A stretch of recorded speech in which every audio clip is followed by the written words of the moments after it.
the fact that TikTok has copied directly, TikTok executive told me, they directly copied Facebook lead ads. Welcome back to Business Talk, a short-form video marketing podcast. I'm your host, Austin Armstrong, and on this show, I interview the best content creators and entrepreneurs who have leveraged short-form video to actually drive leads and sales. In this podcast, we deep dive into their tactical strategies so that you can get actionable takeaways. You can connect with me across social media at SocialtyPro. Today's episode is sponsored by my company, Syllabi.io. Syllabi is like having an AI-powered video marketing agency in-house. From finding trending topics your potential clients are searching for online, to generating you video scripts, creating AI videos however you want them, a built-in video editor, and even direct publishing to your social media accounts, Syllabi has got you covered. You can get started with a 7-day free trial in the show notes. Let's jump into today's episode. Today's guest is Dennis Yu, CEO of BitzMetrics. Dennis is a guy I've been watching and learning from online for years. This guy is truly a master. He's an SEO master, especially in local business and in the personal branding space. He's an original search engine engineer from over 20 years ago, has spent $1 billion, that's billion with a B, across Facebook and Google ads, and is on a mission to create 1 million jobs to help home service businesses show up on Google. He's also a legend on the speaker track and travels all around the world. I am so excited to learn from him with you all today. Dennis, thank you so much for joining me, man. Austin, it's super cool to hang out with you. Yeah, it's going to be a fun conversation. I'm so looking forward to this. I have been following you online for years. As soon as I saw the opportunity to jump into that private group, SRS or something like that, I don't even remember the name of it. It's just you and a bunch of other people. And I bought that thing instantly. I was like, the lifetime access, $500, access to Dennis Yu and all of these other incredible people. That's a no-brainer offer for me. So thank you so much for being here today, man. Yeah, you're the boss. You're the guy who's made thousands of videos. I just learned from amazing people, and I actually take action on it. I think that's one of the big things. You know, people procrastinate and they think they need to learn everything endlessly and have everything be perfect before they actually execute. And I think you can learn along the way, but you have to take action to get where you want to go. So Dennis, I like to start all the way at the beginning. You've been doing online marketing, digital marketing, SEO for decades at this point. How did you get started in that space? What interested you in it? Well, I was a search engine engineer, and it was all about categorizing what's on the internet. And I remember one of my bosses at Yahoo, who became the CEO at LinkedIn, Jeff Weiner, he said that the goal was to categorize the world's information. And we said most of the world's information was not on web pages, was not on social media apps. It was like in your head. It was the stories that grandma had. It were all the stuff in your shoeboxes with photos. And the job was, how do we take all that information in whatever format it was and put it in a digital, visible sort of way? So when it came to like social media or apps or AI, those are just more tools, right? Every year there's another set of tools. It was so hard 30 years ago to build web pages. We didn't have WordPress or PHP or Facebook. We didn't have cell phones that could take pictures. It just shows you how old I am. So it's just been a matter of technology making it easier and easier to replicate what it's like to have dinner with somebody, right? I had Al Casey, who was the CEO of American Airlines, as a mentor, and I have all these amazing experiences with him. And today he's since passed on, but I have no way of being able to show you, Austin, what that's like. But with the people I do know here, it's so much easier to be able to bring you along on these experiences. Like, I'm in Seattle today, and I would love for you to come to the Pike's Place Market and enjoy some seafood with me. I can kind of almost approximate what that's like so you can sort of experience it through an iPhone, but I view it as technology is always making it easier and easier to approximate the true experience. but the true experience has never changed. The technology is just catching up to it. So that's my view over the last 30 years. That's such a great and powerful insight because it really is timeless. The core fundamentals are there, and no matter how technology changes or new systems that come out, at its underlying, it is that fundamental understanding that will always allow you to succeed and be relevant. Now let's talk about the AI component here for a little bit, because this is sort of the newest area that directly impacts content, not just SEO, but content across the board. Yeah. And Google kind of has a love-hate relationship with AI a little bit. It sort of impacts search, their core business model. What are your thoughts on how AI is impacting discoverability online and impacting SEO in particular? So I had 3 days of closed door meetings with Google engineers. Ooh. And I signed these NDAs where I'm not supposed to say exactly what we talked about. And also, one of my neighbors is the VP in charge of AI at Google. So she has hundreds of engineers. And whenever we sit down and have dinner to talk about this sort of thing, she's very opinionated about it. So let me just put it this way. AI in Google's viewpoint is not evil. It's not something they're trying to crush. It's not something you get penalized for just using. It's not like you're not allowed to use it. But here's how Google sees it, and they're very clear about it. They say that AI is just another set of tools, just like when Microsoft Word came out, or the HP, 82, or, whatever calculator, or whatever kinds of tools. The tools are just getting better and better. But when you use the tools to try to fool Google, or to be lazy, or to invent things that aren't real, then you're going to get penalized, like those millions of sites in the last couple of weeks got nailed on the March core updates.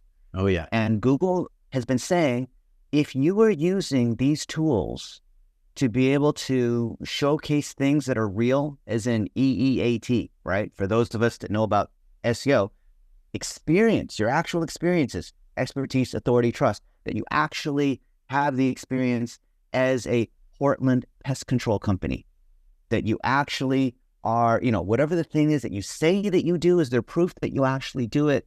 And Google says if you're using tools to help process that, like you would a trustworthy assistant or a VA, if you use syllabi the right way, if you start with the real ingredients of real experience, then AI is your friend, because you can think of AI as a layer on top of search, right? Think of it this way, because people are like, oh, AI and all this is going to kill Google because the 10 blue links are going away. And now, people are lazy and they want the one answer, which is the generated answer, right? The synthesis. But it's really this way.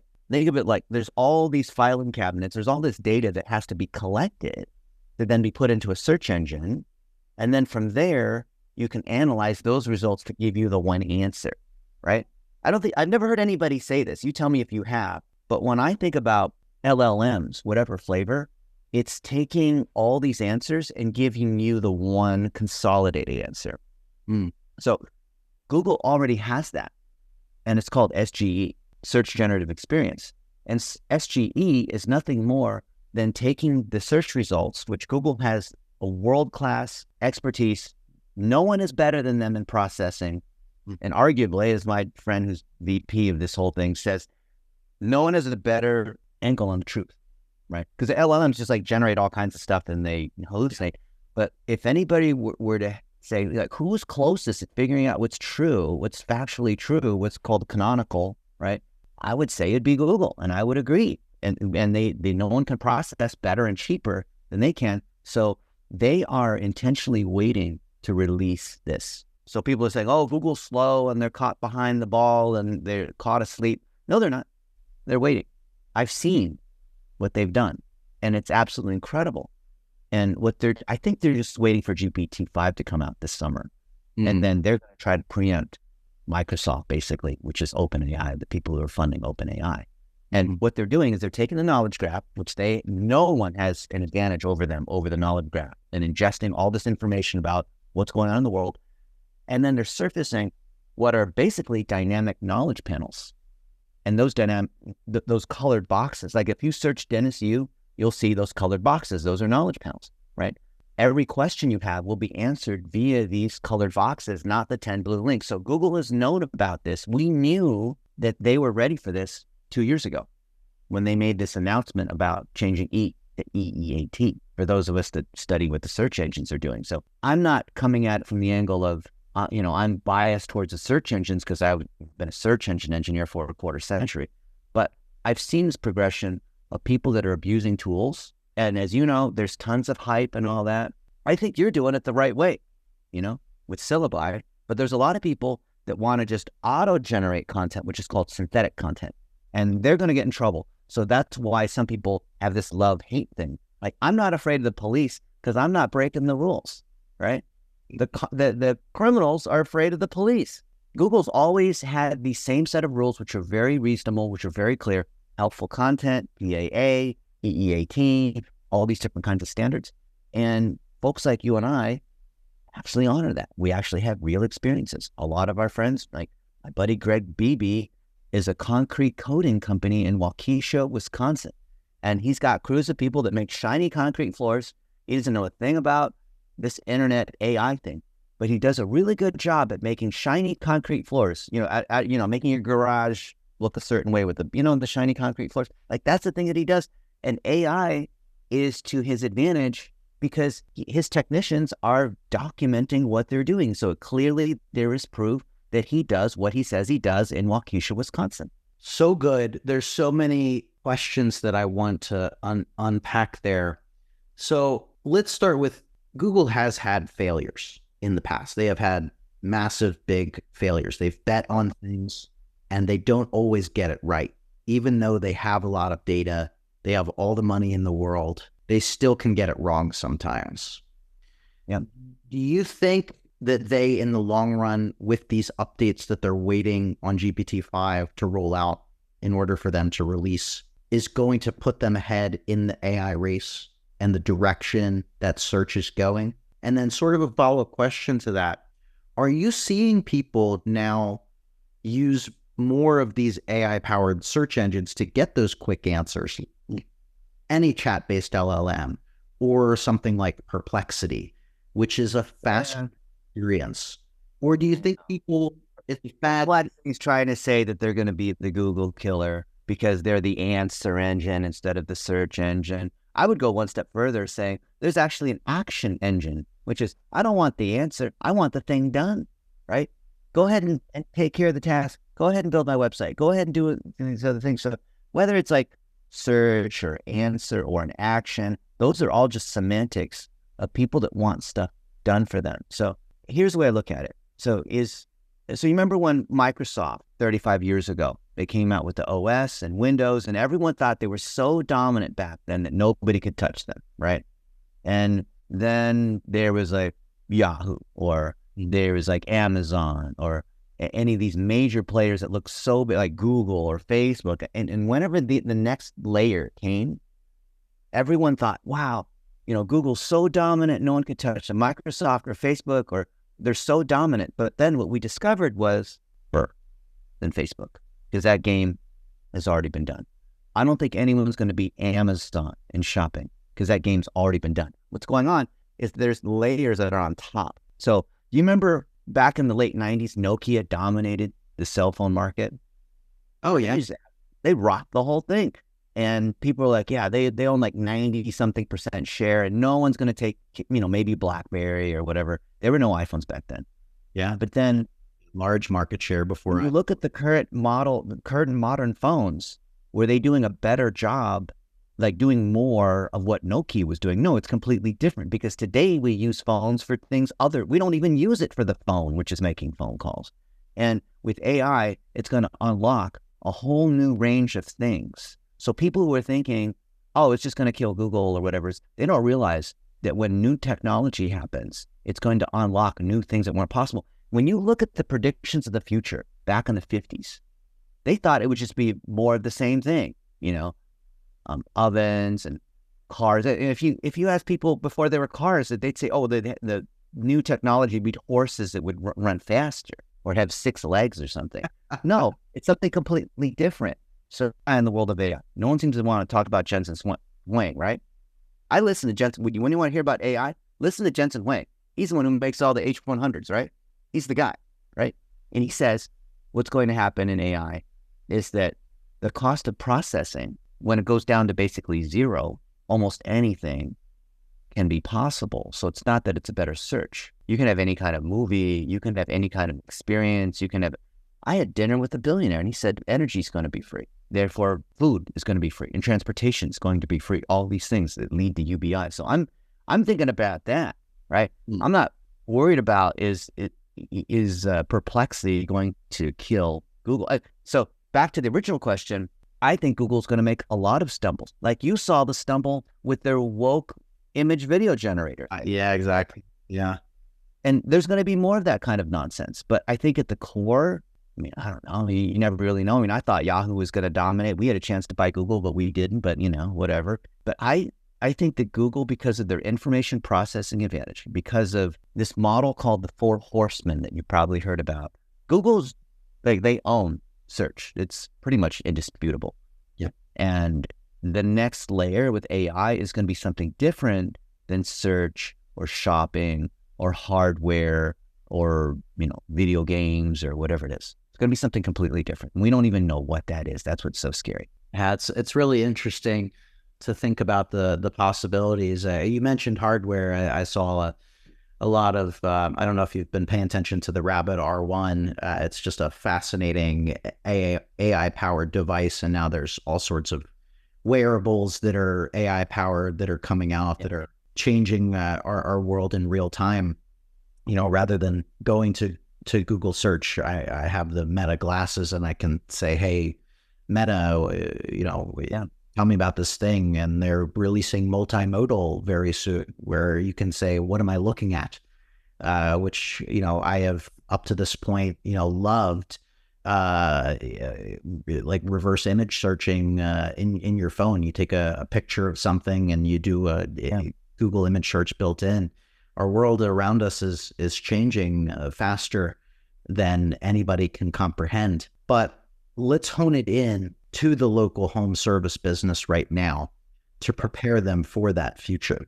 You are one of the pioneers that help people get online, get found, the non-tech savvy person that needs to be found locally based on the state of the world right now and where most search is happening. What is the biggest opportunity right now that you think most home service business owners are missing out on? If you're a home service business and you're worried about AI and technology and trying to keep up, I can't even keep up. I was the MC at a 3-day AI conference in Chicago last week, where I got to hang out with all the top people in AI. And I feel like there's all these cool technologies and tools. So if I can't keep up, I don't think any of you guys can keep up. But here's the one saving grace from having spent all this time with the very top people in AI. Not me, just these other people. I've learned this one thing. This is the common thread. And maybe, you probably already know this, but 99% of people don't understand this. When the AI is so powerful that it can generate all kinds of content and do all this kind of stuff, the critical, scarce resource is relationships and people getting together in person. So if you're a home service business and your technicians are out there on the roof, they're fixing toilets, they're installing pools. They're like Nilson Silva. I was with him 2 weeks ago in Miami, and he's building the pool, $1 million pool at an $18 million home of a personal injury attorney. Not a surprise. And he's showing how he's actually doing it. And his technicians are showing kind of this sped up cycle, like digging the hole and plant, like you can see, like as the pool is being built, this crazy gigantic thing. Those real experiences of people that do a good job, where you have quality people that are trained well, that take good care of their customers, if that fundamentally is there, then what happens? Well, that's going to result in these signals of great reviews, of people talking about you, of social media mentions, of all this. So I think of it as like, if you're an honest person and the lie detector test gets smarter because it's able to look at your breathing and your blinking and your sweating and, your words and like all these things, I'm not worried about failing the lie detector test because whoever actually does the best job, AI is going to make that more visible. So the rich get richer So if you're a home service business, if you're any kind of local service business, the AI is now going to be able to tell whether you actually do a crappy job as a roofer. The AI can tell, like, if you are Anthony Hill in Indiana and you do tree cutting and tree trimming and landscaping, the AI, meaning everything that Google can pick up and everything else that the AI can suck in from data sources, can tell you actually do a good tree trimming service in Indiana, right? 20 years ago, you wouldn't really know. So when I was at the search engine, you know what the biggest problem was, Austin? When we were trying to look at local businesses, there are millions of them. We couldn't find any information on Pure Plumbing in Las Vegas, where they fix toilets and broken leaky valves and whatever. Like, it was literally this simple. There was almost no information about them. So of the very little information we could find, maybe they had a Yelp review, maybe someone built a website, maybe they were in the yellow pages, and we would just try to pull this information and try to figure out, like, is this Pure Plumbing? Do they have multiple locations? Is this a competitor? Is this a spammer creating all this other stuff? It was very hard to distinguish what was real and what wasn't. And then of what was real, we had to associate this John Smith as this John Smith. And that's surprisingly hard to do. So now there's so much information being gathered that if you're a home service business or any kind of local service business, it's easier to place you locally.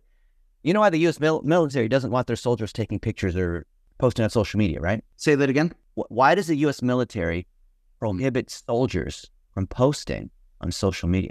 They don't want copycats. They don't want the enemies to know what they're working on. Yeah, and so be found.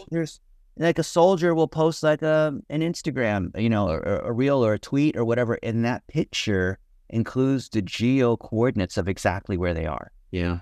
Right? That information, that metadata is there. So the fact that cell phones now are information collecting devices makes it easier for anybody that can access that information, whether it's an app or it's the search engine or it's the AI. The AI is nothing more than a secondary consumer of the search engine outputs, right? It's not like the AI has its own source of data. I don't think people realize that AI, like without search engines, the AI wouldn't be possible, right? Yeah, very true. It's like a search engine within a search engine, like the way to think of it, right? So if you're a local service business, if you're any kind of business, any kind of product or service, you should welcome the advancements in AI if you do a good job for your customers. You're going to use it to invent all kinds of nonsense and hope that you can trick the search engine or trick whoever, and you're going to get nailed by trying to do that. Absolutely. I love that take. And I want to dive deeper into, I think it's a great pivot into talking about video. You talked about sharing examples of the actual process. We have a great mutual friend, Robert Wakefield, who has become just a master of videoing his craft over the last several years, and now helping other people, other plumbers, other service professionals do that as well. I've been a huge advocate of leveraging video in search for the last decade now, so not as long as your experience, but where do you find that video ties into search in today's world and the opportunity there for home service businesses to be found by leveraging video and documenting their process? So I had a conversation with the head of search quality at Google about this, about video in particular. Did you know that YouTube is a separate algorithm from the regular search algorithm, even though it is all combined together as part of universal search when you do a search? Mm-hmm. And because of that, things that you do to try to rank in YouTube, like surprisingly, Roger Wakefield has more subs than you. I thought you were pretty amazing at, about 500,000. But what he does is he says, you know what? You'll see him say this all the time in videos with me or whatnot. He'll say, I'm just a plumber. Technically, that's true. But if you type into YouTube, leaky toilet, right? His videos are all at the top. And so what he's done is taken his actual experience and put it into YouTube. It wasn't because of fancy editing. It wasn't because of the AI tools. It was because he's made thousands of videos about plumbing, about every possible topic of plumbing just like you have on short form content. You have thousands of videos. I have thousands of videos about digital marketing. And most of them, the ones that get the most traffic, are the ones that have no editing at all, because they're authentic, real experiences that were taken on the spot. You know, me and Jake Paul at his house, hanging out, talking about, you know, how to be an influencer. That's a real experience. That wasn't even shot on fancy equipment, right? Roger says he's just a plumber, but he has so much actual experience that's been made visible to YouTube, which then spills over kind of into Google search results and Facebook and TikTok. You know, he's blowing up on TikTok. It's just the same thing being packaged differently. So if I'm using a syllabi or a Descript or whatever, I can have the AI as like what I would have done with a VA from the Philippines to do that kind of work for me.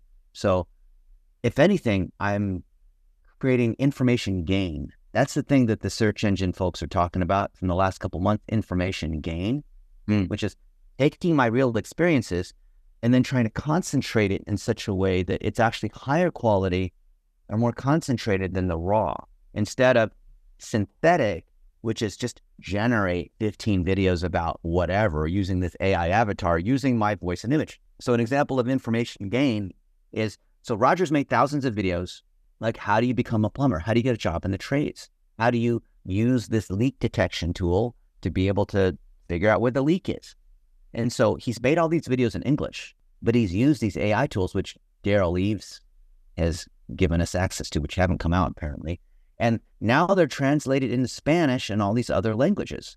That creates information gain, and it's not fake content. It's starting from real content that uses AI to process it into other forms. So Google's not going to frown upon that as like scaled content, which is the thing that's getting nailed right now, or this auto-generated, try to fool the search engine, make 1,000 videos about random, you know, now thousands of web pages about whatever. It's not, because it's always starting from the seed of something real. So fascinating there. Yeah, I have heard the rumblings of the dubbing into different languages that's eventually going to be a native YouTube feature, which I find fascinating. I mean, there's tools like 11 Labs and HeyGen now that will take your video and not only take your vocal patterns and translate it, but to move your lips and your mouth to the speech pattern in those other languages. And to walk and talk, not just like the, you know, camera right here like this, but as you're moving, as you're in a different environment, actually do that. That's incredible. Like, put me at the beach as we're talking about this. And it does that. Yeah. Agent's walking avatars and the streaming avatars are fantastic. They are. And even Synthesia's new expressive avatars, I don't know if you saw those, they were just announced last week. Yeah. It's been one of the Yeah, I saw that, but they're too expensive. Synthesia charges too much money. Yeah, it's true. It's true. Anyway. They're going after a different market, but we've been for 2 years now. Yeah. Yeah. You know what? In a year from now, it's going to be a completely different set of players. Oh, absolutely. The technology is moving so quick. We're even developing the technology in-house at Syllabi as well. But it's just going to be, it's a fascinating world. It's the lines are blurring between content creation, expertise, and AI. I don't know where it's going to go. It's fascinating. I definitely agree with you that it'll all come back to in-person experiences, communication, real bonding, expertise. I could go down an endless rabbit hole on that. Let's talk about short form for a little bit, though. You know, what platforms are you seeing with your clients that are getting the most amount of traction as far as being able to generate leads and sales? Like Roger's killing it on TikTok. There's a lot of businesses, local businesses, crushing it on TikTok, YouTube Shorts, Instagram Reels. Yeah. But from your insights and your perspective, what are the platforms that are generating the most leads specifically for short form video right now? I think it's a combination of YouTube Shorts and just regular Facebook posts. And the reason why is that for service businesses, when you're talking to homeowners or people that are making decisions around their home or around, there's pest control, or you got to take Johnny to the orthodontist, or, when someone is paying for services, you're talking about people who are, they have kids, they have families, they have careers, and they're not spending as much time on TikTok. Now, I had the #1 best-selling book on TikTok marketing, and it was the #1 best-selling book in social media for a little bit, and it's on TikTok. So yes, you can become viral. Yes, you can be an influencer. And there's examples of those sorts of folks. But when we're talking about lead gen for an ordinary service business, the bread and butter is going to be simple YouTube videos and just simple posts on Facebook as short form content. Like these Instagram Reels and Instagram being part of Facebook, and the fact that you can boost those posts and turn them into lead ads, and the fact that Facebook optimizes to the lead, not just to like a form or to a click or to a view. The fact that TikTok has copied directly. TikTok executive told me they directly copied Facebook lead ads. The fact that works just like Facebook is not a coincidence. So these are all service businesses that are showing a little bit of what they actually do. Just like our concrete floor guy showing, here's the floor, the process of building this floor, and now it's all beautiful.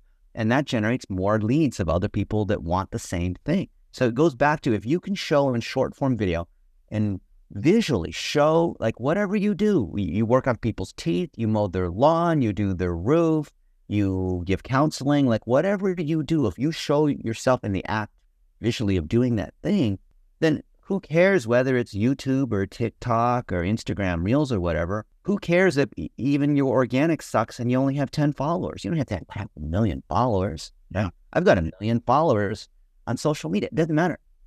Because if you're just trying to service people in your area, if you're a real estate agent in Tallahassee, Florida, then you want to show to people in Tallahassee, Florida that you're the guy or girl, right?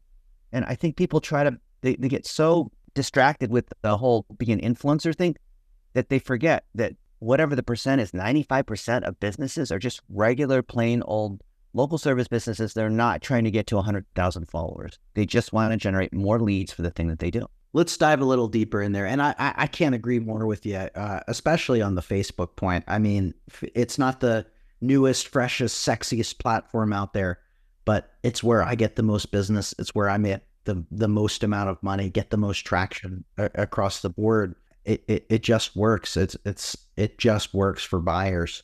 But because I love deep diving into funnels, and you were kind of alluding to some of this, maybe if you feel comfortable sharing actionable takeaways for people, what is a specific step-by-step funnel that a business owner could leverage short form content to then, run paid ads on them for lead gen?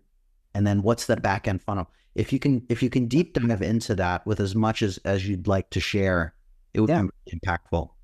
Well, we've got multiple books on it. We've got a book that we've sold 800,000 copies on. Ooh. #1 on Facebook ads with Perry Marshall, which goes into detail, but I'll just summarize because it's getting easier and easier with tech. Did you know that when it comes to people that have expertise, that are sharing their one tip on how to get, or when's the best time to buy a house if you're a mortgage broker, right? Or how often should I cut my lawn? Or how do I pay less in taxes? And you're a financial planner, not in a singing, dancing young adult, whatever. I mean, just of a professional who provides a service. Did you know the sweet spot is 22 seconds? 22 seconds. Why? I don't know. Probably something between 15 seconds, which is like too short, and a minute, which is like you tell a whole story in a minute. But in 22 seconds, that's enough time to give one tip. And I've interviewed people who have 6.5 million followers on TikTok and whatnot. And like I was with Noah Brierly, and he told me and Perry, I said, so what's the secret? Do you have to be a young adult? Do you have to be charismatic? Do you have to have like cool cameras and all that? And he said, no, you suffer from rambling old man syndrome because you can't get to the point in 22 seconds. So anyone who's not a young adult and says they don't want to sing and dance or whatever, can you give one of your expertise? Can you give 1 point in 22 seconds? Just 1 point. And every time I've tried this, I've been with best-selling authors. I've been with keynote speakers. I've met with all these kinds of people who are famous and well-spoken, and I'll say, go ahead and explain. Like I was with the pilot, and the guy who runs the Allegiant Pilots Association. And I said, Alex, why are Allegiant pilots so mad right now, right? And he initially said, well, there's this and there's this and there's that. No. Quick answer, right? And he said, did you know that us pilots are only paid when the door is closed? So when there's a delay, when you're waiting on the ground, we're not being paid either. Like, oh, there it is. There's your 22 seconds. So like, and you have another tip, and you have another tip. So you take these tips, you put them on whatever the channel is, and you boost it on Facebook. You boost it on TikTok. You can boost on Twitter, and you can boost to whatever the audience is. And so if you pass back through the conversion API, through Leads Bridge, through whatever integration that's native to HubSpot, whatever your CRM is, you pass back which ones become an actual customer, then the algorithm will drive you more of that. And it's literally that simple. Can you provide a series of tips? Can you show, like Tommy Mello does garage doors. He's now got a $300 million a year business. He's in 27 states. And he's walking around fixing garage doors where the spring is, you know. And he said, did you know that the garage door is the smile to your house? Like, oh, you're excited about it. That's kind of clever. Okay. Yeah. Did you know? And so he's walking around the home, and you know, like on the bottom of the garage door, there's that rubber. That's called the bottom rubber. And sometimes it's like broken, right? It's like cracked. And he said, did you know that even if there's like half an inch there, that's where the cockroaches and the mice get into your house. And that's when they come in and lay eggs and multiply and all that. And so whenever you come to a new house, if you're a real estate agent, come in and look at the bottom rubber. And if you see that's you know, broken, then you need to get that fixed, right? Like, oh, that's a cool okay.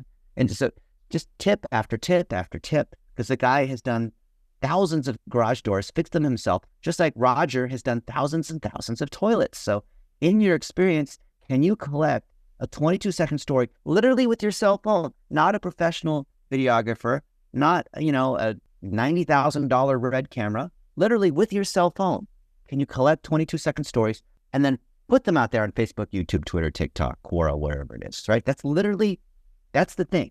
Then you can run lead ads. You pay money. Yeah, you pay money to Google and Facebook and TikTok and all that. But if you literally collect these little stories, vertical videos, pay money to the networks, track your conversions by passing it back to the network, pass it back to Google.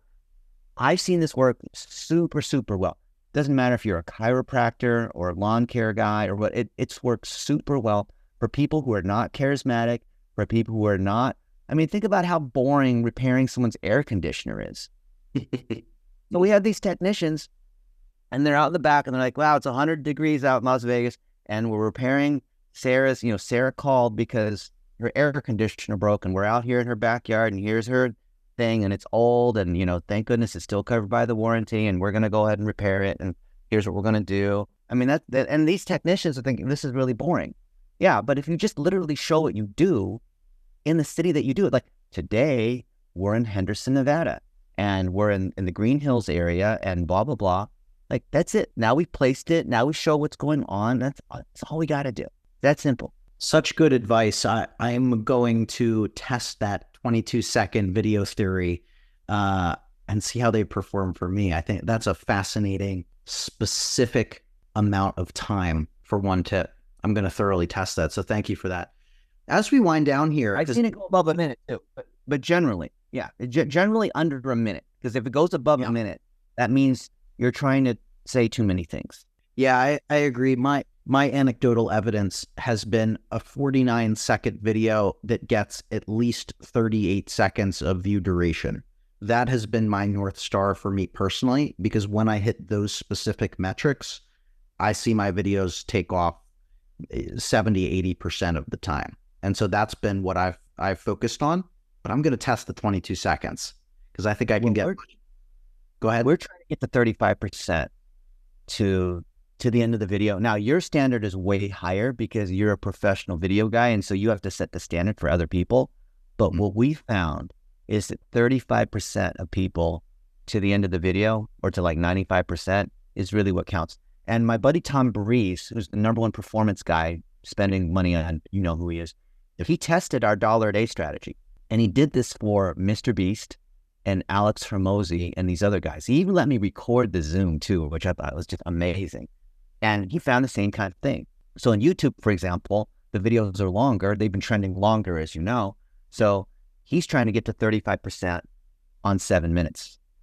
Yep. And he's just found that when you get to 35% on 7 minutes, those ones just tend to do better. And then you look at where you get the spikes, where people are, replaying little parts, and then those become the hooks. You can isolate those particular components, but unless you look at the analytics, you wouldn't know that one little part, 3.5 minutes in, where he says, and then the one piece of advice she gave me was this. You wouldn't know that was the thing that people click rewind on, right? But the analytics tells you, then you can put that now you can mix and match and use that one thing as a hook that goes into a tip that then has a call to action. And now you have a 3-part video: hook, body, call to action, right? Now you start to get fancy. Now you have video editors and other people try to tune for conversion and all that. But I find that's not even necessary if you're playing at the local market. That's like junior varsity. You should be able to dunk on everybody if it's junior varsity. E-com, you got to be a little more sophisticated. Makes sense. Great actionable advice there. Thank you for that. I want to talk about your Are You Googleable audit service here. So you offer this awesome, incredible audit at areyougoogleable.com. And don't worry, that link will be in the show notes of this episode. Can you briefly highlight and talk about that? Yeah. So Roger called me, or he texted me in the middle of the night, Roger Wakefield. And he said, Dennis, I've got this idea. Are you Googleable? And all these people, they're plumbers, they're roofers, they're electricians. They're not showing up on Google. And they're paying $5,000 a month to the SEO expert and not really getting anything. And so I just happened to be up, and I texted him, call me back.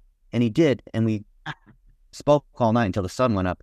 And I said, I love this idea of Are You Googleable, because you're intentionally not saying SEO, which sounds like it's a scam.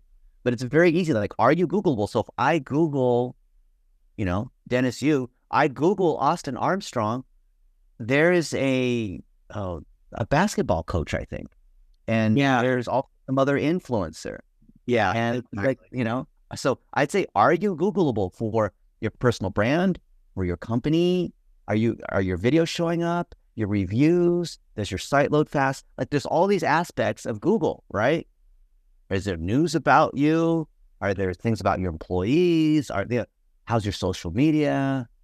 How are your ads? Those are all different components of how Googleable you are. And I would like nothing more than to turn the light on in a dark room where all these, I don't want to say these digital marketers are scammers, but all these marketing companies, we'll just say they weren't trained very well. And they're going out and peddling a terrible service.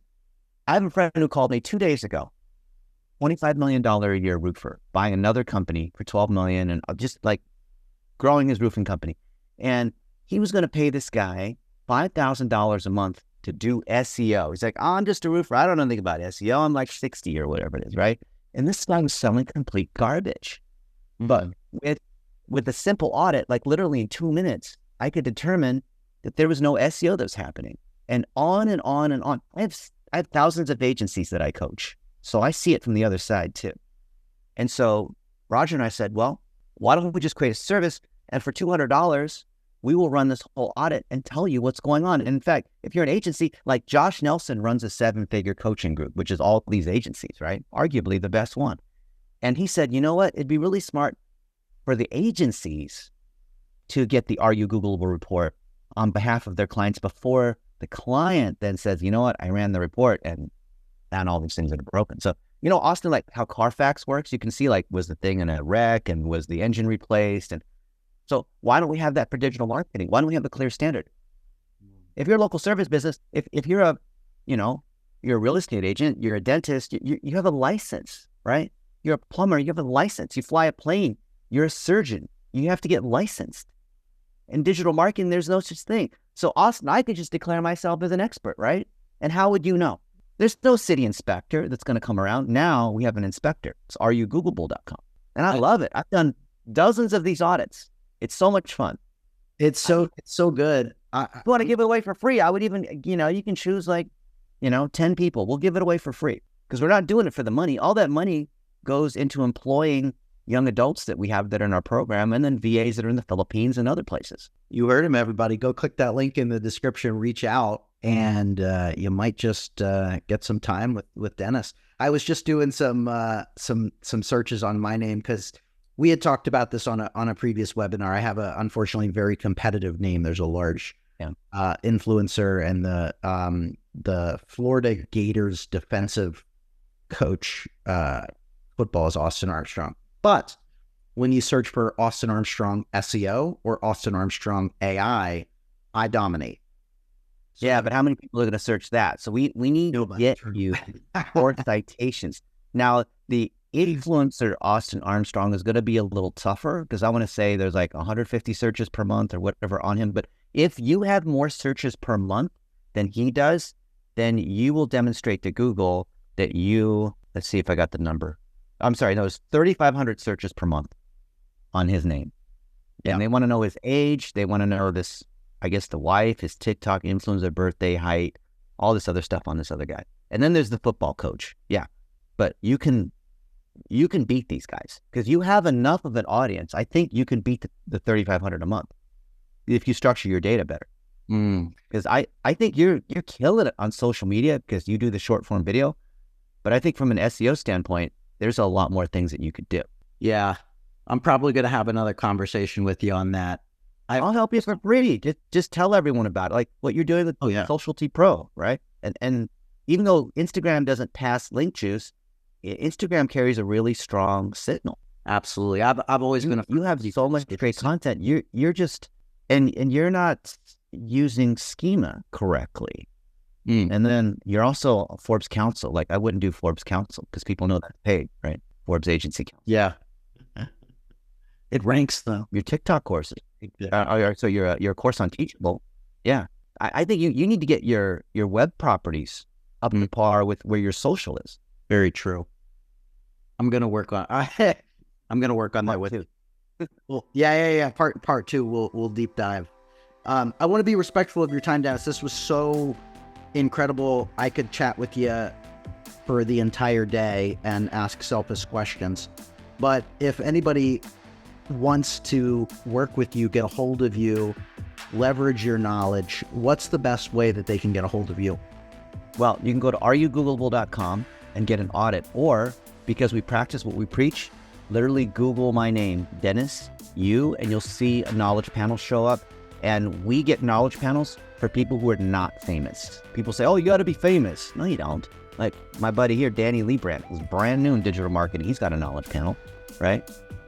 So you got to be Googleable. And there's a step-by-step process. Literally do a search for knowledge panel Dennis Yu, and you'll see our step-by-step process. Our whole thing is put it out there. All the knowledge, just put it out there for free. Charge for services. All of that will be in the show notes. I can't thank you enough. This is one of those episodes that I'm going to have to listen to over again to just really fine tune and take those golden nuggets and take action on them. Dennis, any final words for the business owner out there? Yeah, meet people in person to create real content on video, long form, co-created content like this, because those experiences that are in person and real can be chopped up by the AI, whatever. We don't know what the best AI tools are going to be, right? It'll be maybe Syllabi in a year from now. But when you build those experiences and have those in the bank, at least it can be used later. So I'm creating content now for tools that I know don't yet exist. And that's why, like, for your SEO and all this kind of stuff, I'll fly out wherever you are and spend time with you just to show that we practice what we preach. And we know where your SEO is now. We know that you're an absolute boss in short form and the AI tools. I would love to see the same thing happen on the Google side. And I want to practice what we preach and meet you in person, do this for you, and show everybody. We're going to make it happen. Let's turn. I don't want any of your money. I just want to do it. Let's do it, man. Let's do it. Heck yeah. We're going to line it up. We're going to do it. I appreciate you, brother. Thank you, everybody, again for listening to another episode of Business Talk. I hope you took as much away from this episode as I did. If you learned something new today, leave us a 5-star review on wherever you listen to podcasts. It helps us reach and inspire more business owners, more people to create better content. Until next time, see you, my friends. Thank you for listening to another episode of Business Talk. If you feel like you're ready to get started on TikTok, I have a completely free TikTok checklist that you can find in the show notes and description of this episode. If you found this episode inspiring, consider leaving us a 5-star review on iTunes or your favorite podcast listening platform. I know that's a lot to ask of you, but it really does help the podcast reach more people. Do you have any feedback about the show or a guest you'd like to recommend? Email me at podcast@socialtypro.com. Until next time.